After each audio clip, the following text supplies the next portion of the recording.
Bonjour à toutes et à tous et bienvenue dans notre émission. On fait le point sur le dernier conseil municipal Beachois et on revient bien sûr sur les événements du week-end, du foot, de la culture et des commémorations.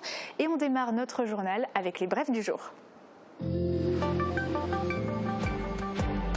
Les élus et les autorités se sont réunis sur le plateau de la Citadelle ce dimanche matin pour une cérémonie poignante en mémoire des victimes de la guerre de 1870 et du colonel Tessier. Une plaque a été dévoilée et la Chale a fait don des sabres du colonel Tessier au musée de la Citadelle. Clap de fin pour le Summerfest. Cette année, le centre-ville de Sarreguemines a été très animé durant toute la saison estivale. Ce samedi 29 août, la journée de clôture s'est déroulée à l'esplanade du casino. Musique et couleurs étaient au programme avec notamment un lâcher de poudre colorée pour les enfants. Le Sarreguemines Football Club a rencontré l'AS Velferdin pour un match de Coupe de France ce samedi 29 août. 6 divisions séparent les deux équipes et Sarreguemines s'est imposé sans trop de surprise au stade de la Stège. Le résultat final est de 16-0 pour le SFC qui se qualifie pour le deuxième tour. Un marché nocturne a eu lieu ce samedi 29 août jusqu'à 22h à Sturzelbronn. Une trentaine de producteurs locaux étaient présents. Ils ont proposé leurs produits à la vente dans une ambiance conviviale. Ce marché était organisé par l'AMEM en partenariat avec l'ASDAS de Sturzelbronn. L'association T2SB a organisé 2 nouvelles journées de vélo-rail à Beach ces samedis et dimanche 29 et 30 août. Le succès était une nouvelle fois au rendez-vous et certains ont fait de nombreux kilomètres pour venir pédaler avec l'un des 11 vélo-rails mis à disposition par les bénévoles de l'association. Demain, c'est la rentrée et chaque établissement se prépare pour accueillir les élèves. Dans la majorité des collèges du département, ils pourront utiliser les outils numériques avec leurs professeurs. C'est le cas au collège du Himmelsberg à Sarreguemines. Thibaut, tu es sur place et alors comme d'autres collèges, il a reçu des dotations du matériel par le département. Et oui, Rani, d'ailleurs, le collège du Himmelsberg fait partie des précurseurs en la matière dans le plan numérique collège qui a été lancé en 2016 et qui suit jusqu'en 2021. Il prévoit au total 15 millions d'investissements pour tous les collèges du département, soit plus de 160 000 par établissement. Ça comprend évidemment les postes informatiques, mais aussi les nouveaux outils interactifs que vous verrez dans le reportage avec le TBI. Alors actuellement, sur le département, 100% des collèges sont équipés en poste informatique, mais uniquement 60% en solutions interactive. Et si on veut parler plus dans notre territoire, sur la Casque et sur la CCPB, le collège de Lemberg, celui de Rohrbach et celui de Sarralbe ne sont pour l'instant encore pas équipés en solutions interactives. Bref, assez parlé chiffres, je te laisse, je vais aller visiter le collège. Et Thibaut et Thomas ont profité de la visite du collège du Himmelsberg pour découvrir les différents outils numériques utilisés par les élèves et les professeurs. Et vous allez le voir, il n'y a pas que des ordinateurs. Regardez. Au Himmelsberg, le parc matériel numérique est fin prêt pour être utilisé par les futurs élèves. Ici, le département a doté le collège de plusieurs outils venant enrichir les cours. En plus des 69 postes informatiques répartis à travers les salles, l'établissement était équipé de TBI, en clair, des tableaux blancs interactifs tactiles. Grâce à un projecteur, un stylet et une surface tactile, les professeurs peuvent rendre leurs cours plus interactifs. Ce n'est pas uniquement l'enseignant qui va sur le tableau, mais les élèves également. Et donc, on peut garder trace de tout ce qu'ils font, on peut faire des manipulations lorsqu'on étudie la langue. Avec plus de visibilité, le tableau a la possibilité d'afficher texte, vidéo, son et peut même afficher une police d'écriture adaptée aux enfants dyslexiques. Pour le référent numérique du collège du Himmelsberg, Stéphane Kiefer, c'est un outil important dans l'acquisition des connaissances. Ils ont l'habitude chez eux maintenant d'utiliser des tablettes, ils sont très à l'aise avec cet outil et sont demandeurs justement d'aller faire des corrigés au tableau, de manipuler. Et c'est quelque chose qui les intéresse et ils ne décrochent pas du coup. Toutes les salles en sont équipées, soit plus de 21 tableaux. L'ensemble des enseignants est formé à leur usage. Ils ont également à disposition leur propre espace numérique de travail sur le web appelé « Mon bureau numérique ». Vidéoprojecteur, tableau, poste informatique, le collège dispose de sa salle des serveurs où tout transite. Ici, on a même des idées pour de futurs outils. On peut très bien envisager d'équiper une salle, d'acheter un chariot avec des tablettes qui peut être déplacé dans n'importe quelle salle pour un usage ponctuel et limité dans l'heure. Avec tout ce parc numérique, Les élèves seront même amenés à être évalués sur leurs compétences d'utilisation des outils informatiques. Et qui dit numérique et technologie dit évolution. La responsable de l'établissement nous en dit plus au micro de notre journaliste. Oui, Uranie, je suis avec Karine Gros, la principale du collège du Himelsberg. Bonjour. Bonjour. Alors, le département avait lancé son plan numérique collège en 2016 et je crois que le Himelsberg avait été précurseur en fait au niveau des outils informatiques. Oui, effectivement, on a été sélectionné parmi les 90 collèges. Donc nous étions 5 établissements et nous avons été équipés pour la rentrée 2018 de tableaux interactifs dans toutes les salles de classe. Est-ce que l'établissement reçoit chaque année de nouvelles dotations de la part du département? Il y a des réajustements de dotation de la part du département en fonction de l'évolution des effectifs des élèves. Donc généralement, on a une dotation de quelques postes pédagogiques supplémentaires pour renouveler le parc informatique. Et voilà. Donc c'est le département qui vous donne ces dotations, mais je crois aussi que l'établissement investit lui-même dans du matériel. Oui, effectivement. Donc, le département est notre collectivité de rattachement, donc c'est notre financière. L'établissement a un fonds de roulement propre et se sert effectivement d'une partie de ce fonds propre pour équiper le réseau administratif, donc qui est dédié au poste de secrétariat, administration, personnel de direction. Donc généralement, c'est un équipement poste informatique et en imprimante, voilà. Prêt pour la rentrée ? On est prêt pour la rentrée, tous les équipements sont parés, on va continuer à développer le numérique et à travailler via notre espace numérique de travail et tous les logiciels qui sont à disposition. Voilà. Merci beaucoup. Merci beaucoup. Ils étaient 400 attendus à l'hôtel de ville de Sarreguemines pour passer des tests contre le coronavirus. Pendant 2 jours, des infirmières ont réalisé des tests nasopharyngés pour une campagne de dépistage organisée par l'ARS. On fait le point. Un test rapide, gratuit et sans ordonnance. En 2 jours, 515 personnes sont venues se faire dépister contre la Covid-19. Les infirmières sur place ont désinfecté les box après chaque passage et n'ont pas hésité à rassurer les patients. Le test nasopharyngé n'est pas douloureux, mais un peu désagréable. Côté matériel, les kits de dépistage ont été ramenés par les techniciennes du laboratoire Espace Bio. L'hôpital, lui, s'est occupé des protections pour les infirmières. Cette campagne de dépistage s'est déroulée à l'hôtel de ville de Sarreguemines sur demande de l'Agence régionale de santé. Au contraire de la prise de sang, le test PCR permet de savoir si vous êtes infecté en temps réel. Les résultats arrivent assez rapidement, sous 36 heures. Si c'est négatif, il faudra continuer les gestes barrières. Si c'est positif, la CPAM en sera informée et prendra contact avec la personne et son entourage. Une quatorzaine sera alors de mise. 2 mois de fêtes, une programmation riche et diversifiée. Les Sarregueminois ont pu profiter d'un centre-ville animé et vivant pendant la période estivale.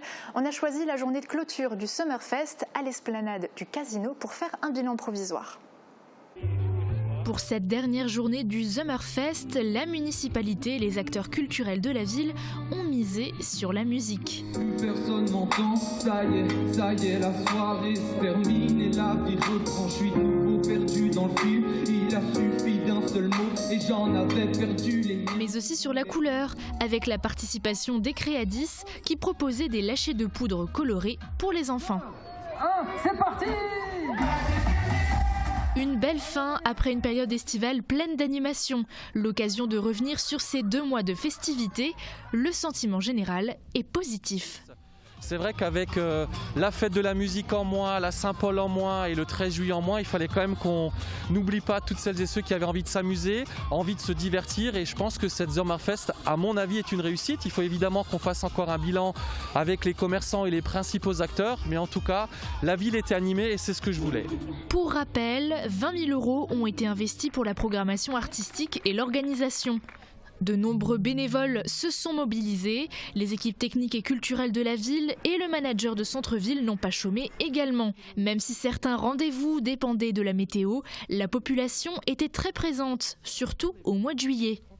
La piétonisation des rues a également été appréciée. On se posait la question tout à l'heure de savoir si on le poursuivra l'année prochaine. Je pense qu'à mon avis, là aussi, le bilan est plus que positif. Quand il faisait beau, il y avait du monde en ville, il y avait du monde à ces terrasses. Donc je pense que là aussi, il faut qu'on s'interroge vraiment si on continue cette opération en 2021. Mais en tout cas, aujourd'hui, tous les indicateurs sont positifs et nous poussent à continuer évidemment cette opération-là, donc d'extension des terrasses.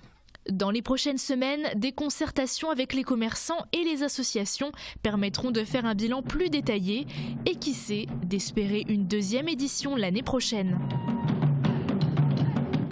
Fermeture de certaines rues pour agrandir les terrasses cet été, animation tout public, le Summerfest a brassé du monde et les réactions des passants et cafetiers sont aussi très positives.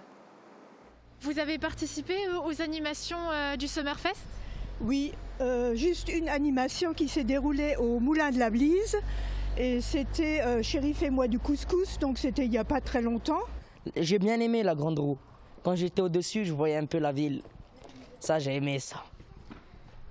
Est-ce que c'était important d'animer la ville pendant cette période ? Ah, je vous jure que c'était très important, surtout après le confinement. Moi, j'avais rien à faire. J'ai galéré beaucoup chez moi. Et avec ça, franchement, on s'est régalé. Oui, j'ai adoré, et surtout la grande roue, où j'ai fait plusieurs tours. Voir Sarreguemines d'en haut, c'est magique. Donc ça, c'était une super bonne idée. J'en ai bien profité. Et aujourd'hui, je me suis dit, bon, c'est une des dernières journées, il fait encore beau. Je vais un petit peu voir l'animation musicale dans Sarreguemines. Et c'est bien quand même. Et surtout d'avoir fait les rues piétonnes, c'est parfait pour circuler sans danger. Donc en collaboration avec la mairie, nous avons obtenu une terrasse et donc la fermeture de la rue de Verdun, ce qui nous a permis de, comme vous pouvez le voir, de poser quelques tables et chaises pour un peu animer cette rue qui est d'habitude passante par des voitures. Comment vous avez ressenti, vous, cette période estivale avec les animations ? Ça vous a amené du monde ? Oui, éventuellement avec LJF, donc l'école de musique qui a pu animer à plusieurs reprises devant notre café. Cette activité autour du Summerfest pendant la saison, ça a été très très positif. D'ailleurs, j'ai ressenti les bienfaits. Effectivement, les gens sortaient beaucoup plus souvent, on avait beaucoup plus d'affluence dans les rues, les gens se faisaient un plaisir et de flâner dans les terrasses. Donc ça a été vraiment une belle expérience pour nous. D'ailleurs, on a été très actifs pendant cette période-là. C'était très bien. Moi, j'habite dans la rue Sainte-Croix, juste derrière. Et donc, je pouvais voir de ma fenêtre toutes les animations. Et même pour les spectacles des enfants, il y avait autant d'ados, de parents, de grands-parents que d'enfants. Donc je pense que c'était vraiment quelque chose de réussi pour la ville. Retour sur le conseil municipal de Bitche avec une réunion d'à peine 1 heure. Malgré tout, la nouvelle équipe commence à mettre en place certains points de ses promesses de campagne. Reportage de Catherine Henrich et Thibaut Desmerlet. Réunion express pour le conseil municipal de Bitche, les 23 points à l'ordre du jour n'ont suscité que quelques questions de forme ou de complément d'information. Parmi les points à retenir, l'exploitation des installations thermiques et aéroliques des bâtiments communaux change de main. Le contrat de Dalkia arrivant à terme, c'est Veolia qui décroche le nouveau marché pour une durée de 8 ans. Par rapport à la variante 1, la variante 2 de Veolia, moyennant un surcoût de 7 000 € hors taxe par an, permet de rénover 4 chaufferies et de disposer d'une garantie totale sur l'ensemble des équipements inclus dans le périmètre du marché. Il a été également soumis au Conseil le plan de financement prévisionnel de la dotation des écoles communales en équipement numérique. Après consultation des enseignants et de l'inspection académique pour évaluer les besoins, la ville projette d'acheter 18 ordinateurs portables, 19 tablettes, 5 écrans numériques interactifs pour un montant de 24 702 €, subventionnés à hauteur de 14 821 € par la dotation d'équipement des territoires ruraux 2020. À cela s'ajoute un autre projet de campagne destinée à tous, l'installation d'un point numérique à l'hôtel de ville pour permettre à chacun d'effectuer ses démarches administratives en ligne. Plusieurs conventions étaient aussi à l'ordre du jour. La ville doit signer une convention de financement encadrant le soutien apporté par la Fondation du patrimoine aux travaux de la citadelle pour un montant de 123 000 €. Les travaux doivent être engagés dans les 6 mois qui suivent la signature. La citadelle qui obtient aussi le label Qualité Moselle. Ce qui permet aux sites touristiques, en l'occurrence à la ville, de disposer davantage et d'avoir un petit peu plus de visibilité encore et de participer à différents événements fédérateurs. Voilà. Enfin, le Conseil s'est terminé par 4 points concernant la démocratie participative, son fonctionnement et la constitution de 2 comités consultatifs, l'un pour la jeunesse, l'autre pour le milieu associatif. Et nous reviendrons demain plus en détail sur ces nouveaux dispositifs mis en place par la municipalité. C'est le moment de regarder le ciel pour les prévisions météo. On se retrouve juste après. La météo vous est présentée par le Crédit Mutuel. Une banque qui appartient à ses clients, ça change tout. Couverture, crépissage, peinture et isolation. Avec Modern Habitat, votre maison sera belle et confortable par tous les temps.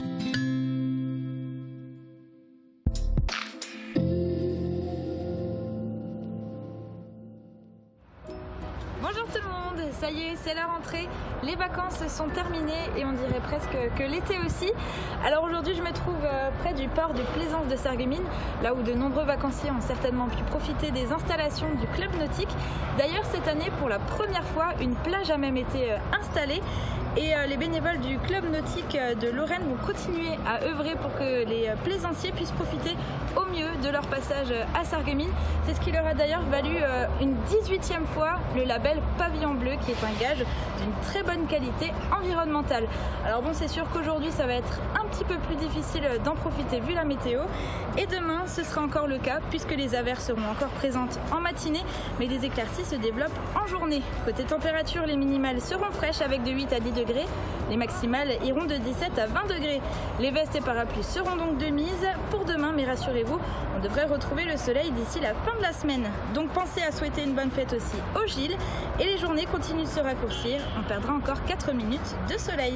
Passez tous une très bonne fin de journée et à demain. Merci d'avoir suivi la météo avec le Crédit Mutuel. Une banque qui appartient à ses clients, ça change tout.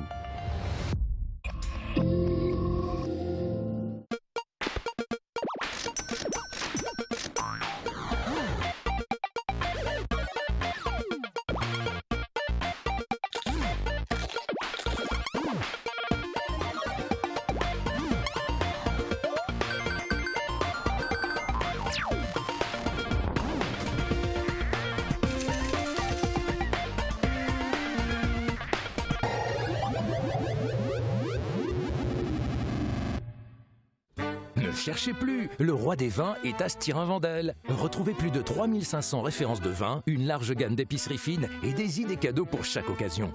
Le roi des vins, c'est du choix, des prix et des conseils. C'est aussi un service drive, une boutique en ligne et des livraisons prêtes en 24 heures. Le roi des vins à Stirin-Wendel, où choisir devient un plaisir.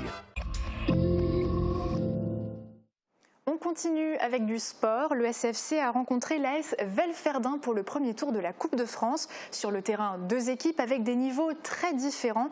L'issue du match n'a surpris personne. Retour en images et à travers les yeux des supporters de Velferdin. Sur le terrain, 6 divisions séparent ces 2 équipes. Une première pour l'AS Velferdin. Le match semble donc joué d'avance, mais les supporters espèrent voir briller leur petit club. J'espère pour eux qu'ils vont faire un bon match et qu'ils gagnent peut-être, mais bon, je ne pense pas qu'ils vont gagner. Car c'est un gros club, Sarreguemines est un gros club, voilà quoi. Alors on vient les supporter, le petit poussé. Bah écoutez, c'est un match qui va être très compliqué, difficile. Il y a quand même 6 divisions d'écart. Donc on espère faire bonne figure et puis voilà, que le match se passe dans une bonne ambiance. Bon, on va dire 1-0 pour Velferdin et 1-5-0 pour Sarreguemines. Je pense que Sarreguemines va s'imposer logiquement. Bon, on va essayer voilà, allez, je dirais allez, un 5-1, je serais heureux. Pronostic bien loin de la réalité, puisqu'à la mi-temps, le score s'élevait à 6-0 pour le SFC. Les joueurs de l'AS Velferdin avaient pourtant tenu bon lors des premières minutes, mais les faïenciers ont très vite monté les échelons et ont fait mouche avec une belle attaque.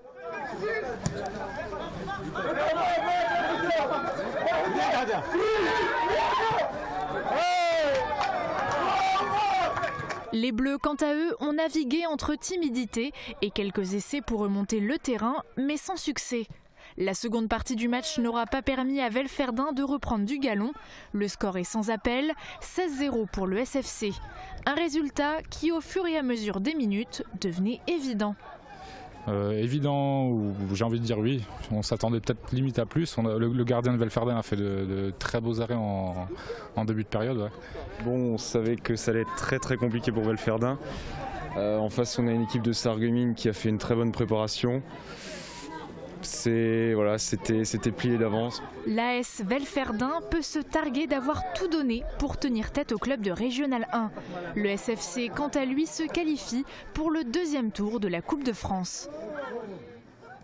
Et le FC Valdous-Walsbronn a célébré sa montée en 2e division de district par une tournée festive à travers les rues du village.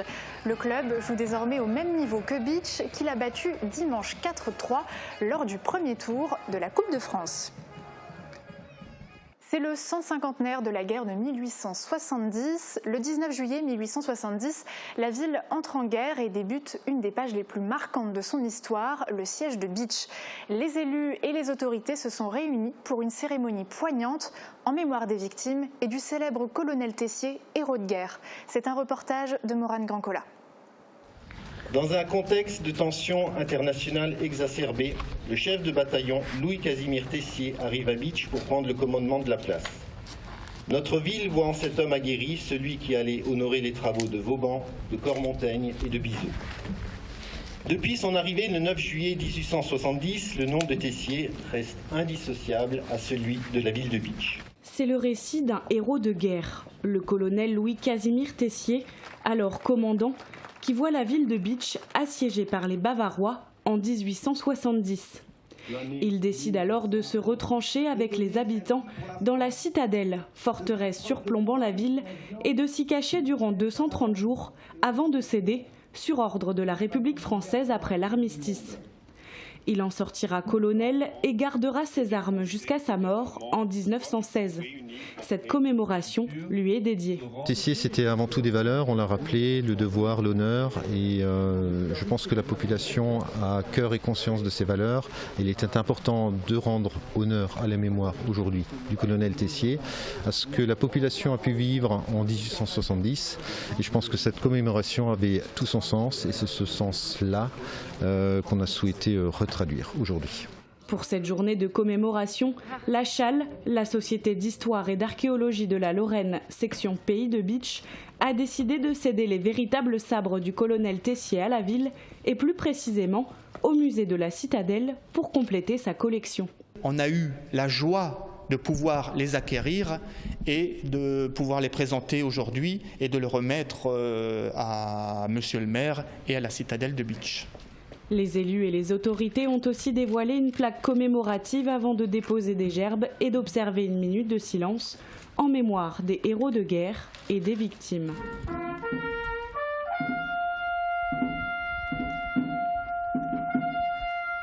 Et vous l'avez vu, la ville de Beach s'est vue remettre les sabres du colonel Tessier. Ils sont à découvrir dans l'exposition itinérante Tessier, le colonel érudit occitan, au musée de la Citadelle de Beach. On vous propose un avant-goût. Découvrir la vie du colonel Louis-Casimir Tessier, c'est ce que propose le musée de la Citadelle. Dimanche matin, lors de la commémoration de la guerre de 1870, les élus ont inauguré les 2 expositions dédiées à la vie de ce héros. Une des expositions nous vient tout droit du Tarn. C'est le centre culturel occitan de l'Albigeois qui a retracé la vie de cet homme engagé dans son exposition Tessier, le colonel érudit occitan. La Chale, en partenariat avec le musée de la Citadelle, propose également une 2e exposition qui retrace l'histoire de cette guerre plus largement. Tessier, qui est originaire du Tarn et qui était au-delà du militaire un homme engagé dans le temps politique qu'en matière d'association et de culture, là vous avez une autre thématique qui est la présentation du conflit, mais sur l'ensemble du territoire de la Moselle. Ces 2 expositions sont à retrouver à la Citadelle de Beach jusqu'au 20 septembre prochain. Direction maintenant la Art à Sturzelbrunn où la même a organisé un nouveau marché nocturne. De quoi finir la période estivale en beauté. Morane Grancola était sur place, voici les images. De 16h à 22h, une trentaine de producteurs locaux ont exposé leurs produits et leur savoir-faire dans une ambiance conviviale. Ce nouveau marché nocturne, organisé par la MEM, en partenariat avec l'ASDAS, l'Association pour la sauvegarde, le développement et l'animation de Sturzelbronn, marque la fin de la saison estivale pour ses visiteurs. Et là, ça m'intéressait de voir ce qui se passait ici. Et comme on est à l'étang de Sturzelbronn, je sais pas, le camping là, Mühlenbach, alors on s'est dit comme on est juste à côté, on a un ami qui fête son anniversaire, on a profité pour passer la soirée là. Ça marque la fin de l'été, mais bon, on peut encore avoir un été indien, comme on dit chez nous. On a toujours une arrière-saison qui est quand même bien plaisante. Alors j'espère qu'on aura cette chance cette année. J'ai des amis qui exposent et puis du coup c'est sympa de voir des producteurs locaux. Et comme le temps c'est juste bien, donc ça permet de faire une sortie. Parce que la semaine prochaine, c'est la reprise de l'école, tout ça, donc ça tombe juste bien. Les marchés nocturnes, c'est terminé, mais pas de panique. La MEM revient le 27 septembre avec son opération de ferme en ferme, suivie des marchés paysans le 4 et 18 octobre prochains. Des rendez-vous à ne pas manquer. Les fans de grosses cylindrées et de voitures anciennes n'ont pas été déçus avec un événement qu'ils attendaient tous, la 11e édition du Chrono Motors Show à Lemberg. Bouclez vos ceintures, ça démarre. Pour cette 11e édition, l'association Chrono Racing Team a vu les choses en grand. Cette année, ils ont décidé de s'installer sur le domaine Les Laurentides de Lemberg afin d'accueillir plus de 170 voitures.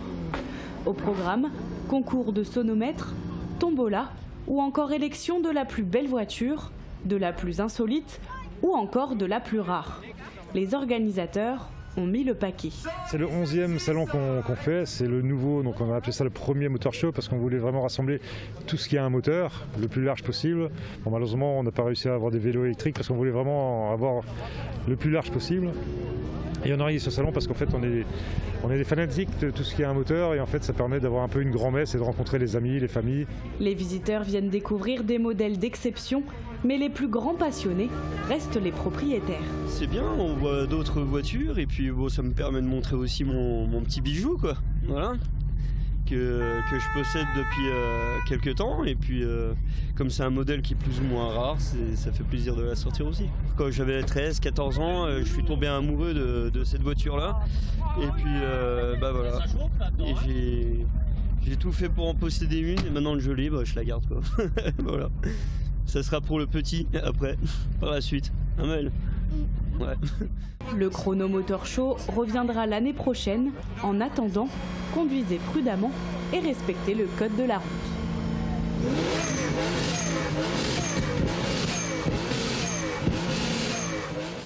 Eux sont sur les rails et on ne les présente plus. Les membres de l'association T2SB proposaient à nouveau du vélo-rail. 11 machines se sont lancées sur 7 km de parcours pour le plus grand plaisir des participants. Parmi eux, un couple suisse venu de loin pour réaliser leur rêve. Reportage. Le vélo-rail séduit au-delà des frontières. Samedi, René et Sybille Canal, un couple de Suisses, ont parcouru plus de 400 km pour pouvoir enfin essayer cette activité tant convoitée. Passionnant, oui. C'est tout nouveau, avec des coups de pédale, comme à vélo sur les rails. Une belle route avec des bois sur les côtés. Vraiment, un rêve. On se sent comme revenu un siècle en arrière, comme au 19e siècle, un monde sans voiture. Pour le couple, le vélo-rail était avant tout un rêve d'enfant. Samedi, ce rêve est enfin devenu réalité. C'était vraiment un rêve. J'ai vu des dressings dans beaucoup de films et je me suis toujours dit que je voudrais en conduire une. Aujourd'hui, c'est devenu réalité. Ce week-end marque bientôt la fin de la saison pour l'association T2SB. Elle espère pouvoir proposer de nouvelles dates pour les Journées du patrimoine qui se tiendront en fin septembre prochain. Restez avec nous, l'info continue sur votre chaîne Mosaïque Cristal. Vous pouvez retrouver cette émission et toutes les autres ainsi que nos reportages sur notre site internet mosaïquecristal.tv et bien sûr via Facebook et YouTube.